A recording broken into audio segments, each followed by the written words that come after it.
गोलू नाम का यह बच्चा कक्षा में पढ़ाई के दौरान अक्सर सो जाता। एक दिन मास्टर जी मैथ्स के कुछ इंपॉर्टेंट फॉर्मूले बोर्ड में लिख रहे थे। तभी मास्टर जी देखते हैं कि पीछे गोलू सोया हुआ है। मास्टर जी यह देखकर गुस्से से गोलू की तरफ हाथ में रखा चौक फेंक कर मारते हैं और गोलू के नजदीक जाते हैं। गोलू फौरन उठता है और देखता है कि उसे छोड़कर सभी बच्चे हंस रहे हैं और सामने मास्टर जी खड़े हुए हैं। यह देखकर गोलू घबरा जाता है और मन ही मन रोने लगता है।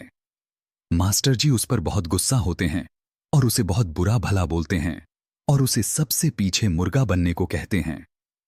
गोलू चुपचाप पीछे जाकर मुर्गा बन जाता है और मास्टर जी फिर से पढ़ाने लगते हैं। तभी स्कूल में बेल बजती है और स्कूल छुट्टी का समय हो जाता है। मास्टर जी कहते हैं, कल सबको होमवर्क, आज जो फॉर्मूला बताए गए हैं वो याद करके आना है। और गोलू की तरफ गुस्से से देखते हैं और चले जाते हैं।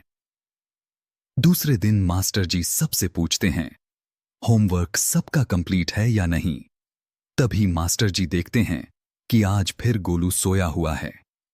आज मास्टर जी को बहुत गुस्सा आता है और वो गोलू के पास जाते हैं और पास ही रखी बोतल का सारा पानी उसके ऊपर डाल देते हैं। गोलू हड़बड़ाकर उठता है और घबरा जाता है। उसका पूरा शर्ट गीला हो जाता है। मास्टर जी उसे जोर से एक थप्पड़ गाल पर मारते हैं। गोलू बेंच में गिर जाता है और रोने लगता है। मास्टर जी उसकी काफी इंसल्ट करते हैं और कहते हैं, कल जो होमवर्क दिया था क्या तुमने किया? तुम्हें तो सोने से फुर्सत ही नहीं मिल रही। ये लो चौक और बोर्ड में लिखो जाकर। और उसे चौक हाथ में देकर धक्का देते हैं। गोलू बोर्ड के पास जाता है। मास्टर जी बाकी बच्चों को समझाते हैं, अगर तुम लोग भी ऐसा करोगे तो बड़े होकर बकरी चराना पड़ेगा या कहीं सड़क पर चाय बेचोगे। तभी सभी बच्चे बोर्ड की ओर देखते हैं तो गोलू ने सारे फॉर्मूले सही से लिख दिए थे।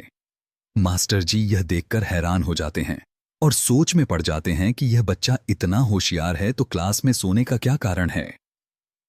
तभी बेल बजती है और स्कूल की छुट्टी हो जाती है।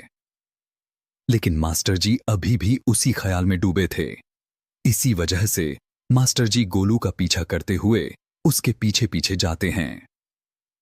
वो देखते हैं कि गोलू स्कूल से सीधा एक कार वॉशिंग सेंटर जाता है और वहां वह कार वॉश करता है।